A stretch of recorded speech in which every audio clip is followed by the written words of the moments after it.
Welcome back, everyone. Thank you for joining me this morning. Today, we come to station number 9. And one more step along the road, Jesus walked toward the cross. And each station holds part of the story that saved us. And these aren't just moments from the past, they're living reminders, markers of grace we still need today. And before we move forward, you know what I'm going to say. Go ahead, click that like button, please. It might not seem like much, but it helps others find their way here. And maybe, just maybe, it'll be the quiet nudge someone needs to take a step closer to Jesus. I mean, as you know, God has amazing way to use simple things like this video, a few words, to change people's lives. And that will just be so amazing. Now, station 9, I'm going to call it Jesus Speaks to the Women. And there's something here we're meant to notice, something to see, and maybe even something to feel. And let's slow down and step into the scene right there in the dusty road of Jerusalem to Golgotha. Not as spectators, but as eyewitnesses. You can see the crowd, a large crowd, loud and restless. You notice some people have their arms crossed, they're indifferent, while others, they're spitting at Jesus and cursing and shouting cruel things not worth repeating. But there, in the midst of all that chaos, is something different. A small group of women, not spectators, but followers of Jesus. And they're weeping, not with quiet tears, but these are women who are gut wrenched, sad and grieving and sobbing. The kind that come from hearts breaking wide open. These women had seen Jesus feed the hungry. They've seen Jesus heal the sick, lift those who were tossed aside. They'd heard his voice, felt his kindness, and now they watch him stumble through the dust, dragging that cross across these dusty roads, body torn, bleeding, face swollen beyond recognition. And they witness and see him still walking, step after step toward Calvary. Then he stops. Now, don't rush that. He stops. His back is shredded. He can barely breathe. Strength is slipping. But he stops. He turns and he sees them. Luke chapter 23 tells us, he says, "Daughters of Jerusalem, do not weep for me. Weep for yourselves and for your children." Jesus doesn't brush them off. He doesn't shout down their tears. This isn't about guilt, it's grace, pure, steady compassion, spilling from a body that's barely holding together. Even in the pain, he's not thinking about himself. He's thinking about them, about what's still ahead. Because Jesus wasn't just focused on the cross in front of him. Jesus saw past it. He knew what was coming. The Jerusalem's fall, the heartbreak, the horror. In just a few decades, these same women will cry again, and this time for their own children. See, Jesus wasn't just carrying a wooden beam, he was carrying the weight of a broken world. And even in the chaos and confusion, his heart still wide open. Then he speaks again, and this time his words strike a warning. Luke chapter 23:31, he says, "For if they do these things in the green wood, what will be done in the dry?" What is he saying? He's saying, if this is how they treat the innocent while God himself walks among them, what happens when grace is rejected? when hearts grow hard and judgment can't be held back, when the wood is no longer green and the fire finds nothing left to hold it back. It's a warning, but not a cold one.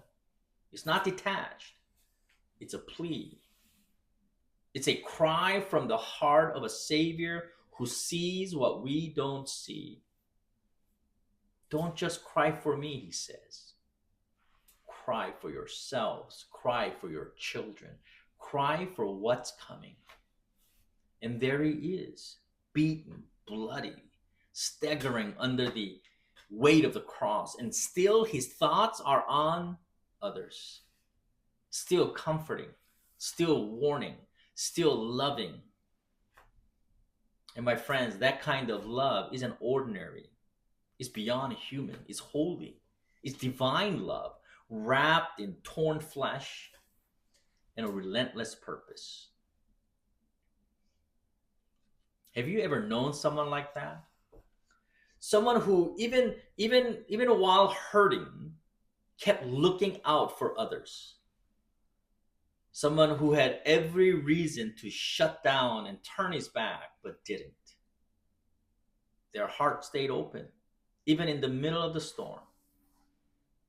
That's Jesus. He didn't have to stop there. He could have kept his eyes on the ground and just kept walking. He could have locked into survivor mode. Nobody would have blamed him. But he didn't. He stopped. He turned and spoke.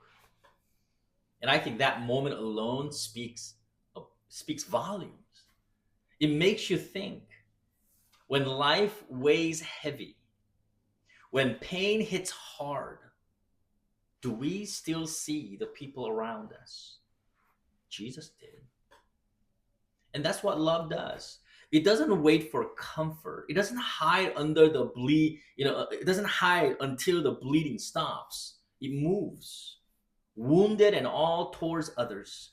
Even in the road to death, he was still the shepherd, still guiding, still calling hearts back to what matters most. And that cross, it wasn't just Rome's cruelty. It was also heaven's altar. That beam held more than nails. It held every sin, every regret, every shame, every guilt. And Jesus took it all. Eyes wide open, no flinching, no running, just love. Walking straight into the fire because we were in the path. That's Jesus. That's our Savior. And that's the kind of love he's calling us to carry. Those women wept for what they could see. His blood, his bruises,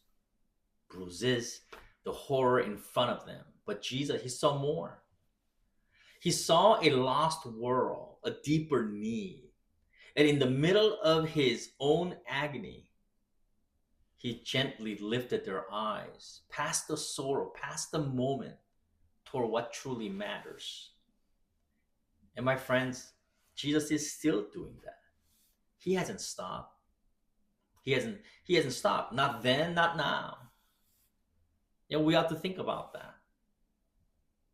How often do we get stuck in the shallow end, buried under bills, buried under deadlines, and buried under headlines, shouting fear and division? We scroll, we react, and we worry. But do we ever pause long enough to ask, what's really going on underneath all this noise that's around us? Now go back for a moment. Picture those women again, trailing behind Jesus on that rugged path.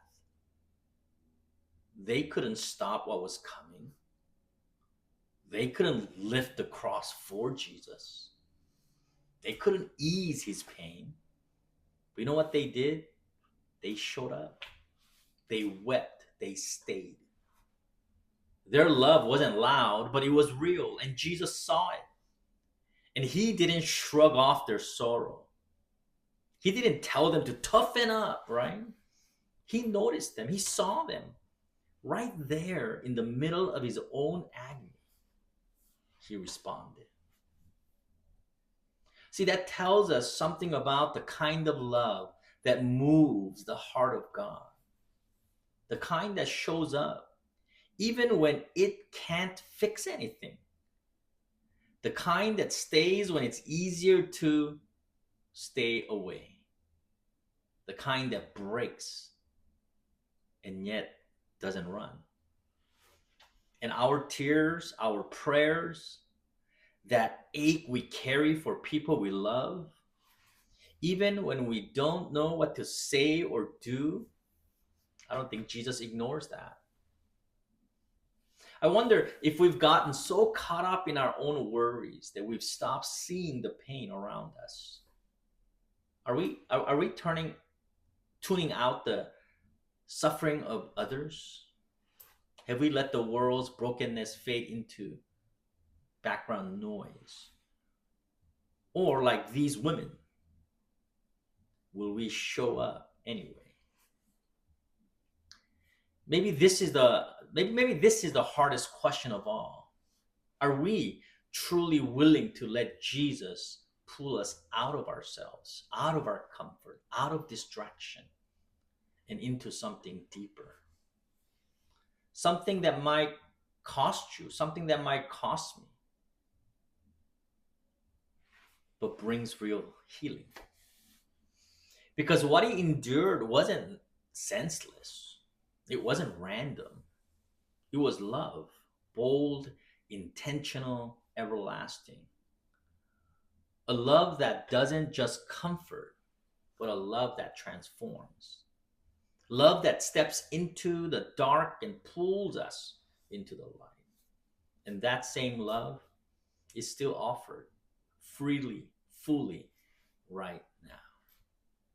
His words to the women of Jerusalem were heavy, sobering, but not hopeless. Pain was coming, so was judgment. So Jesus didn't sugarcoat it, right? But even with the cross in plain sight, despair was never the point.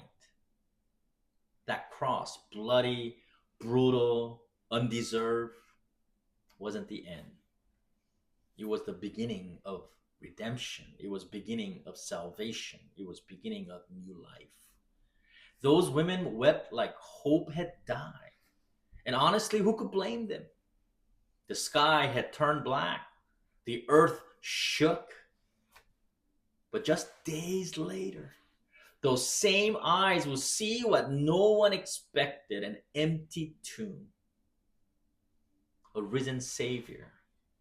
Their sorrow flipped to joy because Jesus didn't stay buried. And that's our anchor. We grieve, yes. We feel the weight of a world still broken by sin, yes.